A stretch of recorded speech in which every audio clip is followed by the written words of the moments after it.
Right right మనతో పాటు సత్య గారు బీఆర్ఎస్ నుంచి, అదేవిధంగా కాంగ్రెస్ నుంచి కత్తి వెంకటస్వామి గారు జాయిన్ అయ్యారు. సత్య గారు, వెంకటరెడ్డి గారు, నేను మళ్ళీ మీతో మాట్లాడతాను. రైట్, కత్తి వెంకటస్వామి గారు, గుడ్ మార్నింగ్. నమస్కారం. నమస్కారం. సో ఏం చెప్తారు? నిన్న తొలి రోజే రాహుల్ గాంధీ గారు కొంతమేర ఘాటుగా స్పందించినటువంటి సిచ్యువేషన్ మనం చూసాం.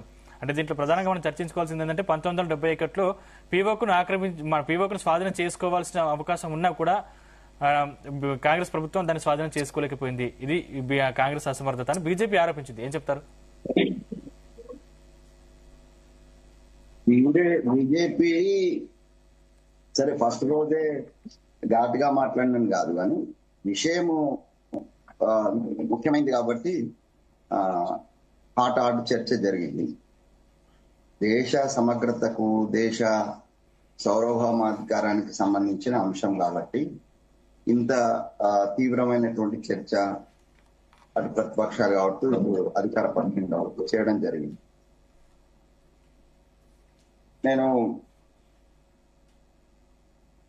మేము పార్టీ పరంగా కానీ వ్యక్తిగతంగా కానీ మొన్న జరిగినటువంటి సింధూర్ ఆపరేషన్ లో మన సైన్యాలు చేసినటువంటి వీరోచిత పోరాటాన్ని ఎక్కడా కూడా మేము తక్కువ చేయలే.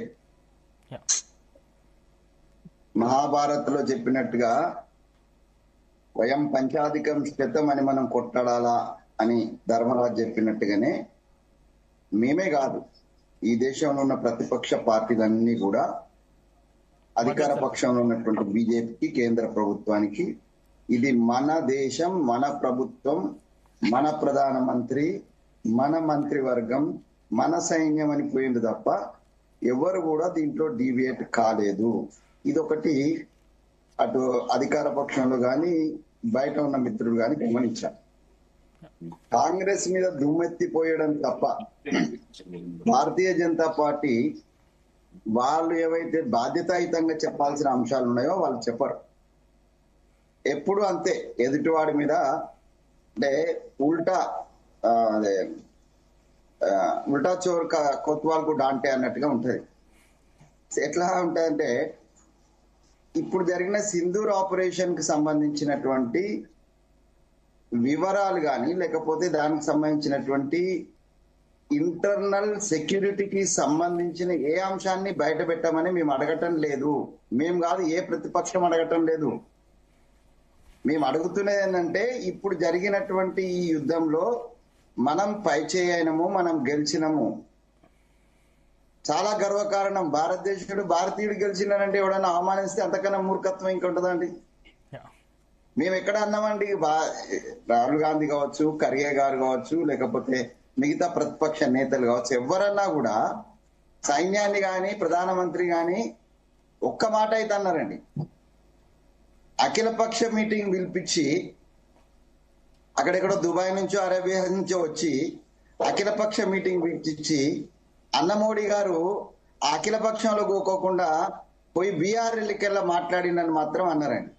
అంటే హౌ సీరియస్ ఏ ప్రధానమంత్రి, a prime minister of India, how serious about the Pahalgam అనేటువంటిది కాశ్మీర్లో జరిగినటువంటి ఏదైతే ఘోరమైనటువంటి విషాదకరమైనటువంటి సంఘటన విషయంలో ప్రధానమంత్రి గారు మోడీ గారు ఎంత సీరియస్ ఉన్నారంటే, ఇక్కడ ప్రతిపక్షంలో మీరు మాట్లాడుకోండి, అఖిల పక్షం మీరు మాట్లాడుకోండి, నేను పోయి ఇది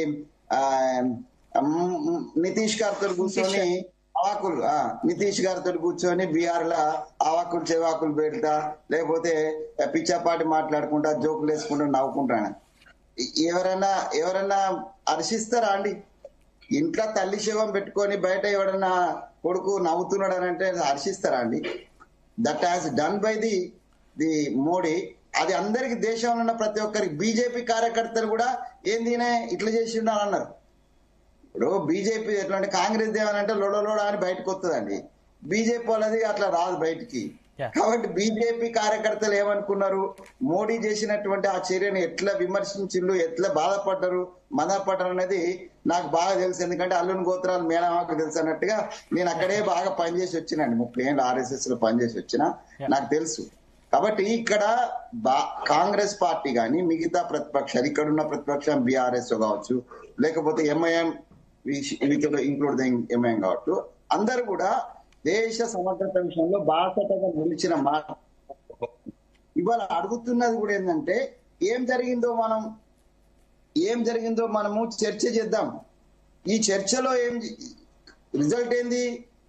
ఈ చర్చ రిజల్ట్ ఏంది? ఎక్కడైతే ల్యాబ్స్ ఉంటే దాన్ని సరిదిద్దుకొని పాకిస్తాన్ ను ఏకాకి చేయడం, ప్రపంచ దేశాల ముందట పాకిస్తాన్ ని ఎట్లా మనం భారతదేశం పక్కన ఏకాకి చేద్దాము, వాడికి ఎవడు అండ నిలకుండా వాడు దోషిగా నిలబెట్టిన క్రమంలో ప్రయత్నం చేయాలి. దానికోసం ఈ దేశానికి దేవాలయము, అత్యున్నతమైనటువంటి దేవాలయము, రాజ్యాంగబద్ధంగా వచ్చిన దేవాలయం పార్లమెంట్ లో చర్చించమనంటే కాంగ్రెస్ వాళ్ళు ప్రతిపక్షాలు అనవసరంగా గోల చేస్తానంటే ఏమనాలి? ట్రంప్ మాట్లాడి ఇప్పుడు సరే, పుల్లారావు గారికి నమస్కారం, వారు చాలా రోజుల తర్వాత కలిసినారు, వారి అంత పెద్ద నేను కాదు, కానీ వారు మాట్లాడిన దాంట్లో చాలా ఈజీగా దీన్ని తీసుకున్నారు. ఏంటంటే ట్రంప్ మాట్లాడింది ఈజీగా తీసుకోమంటున్నారు.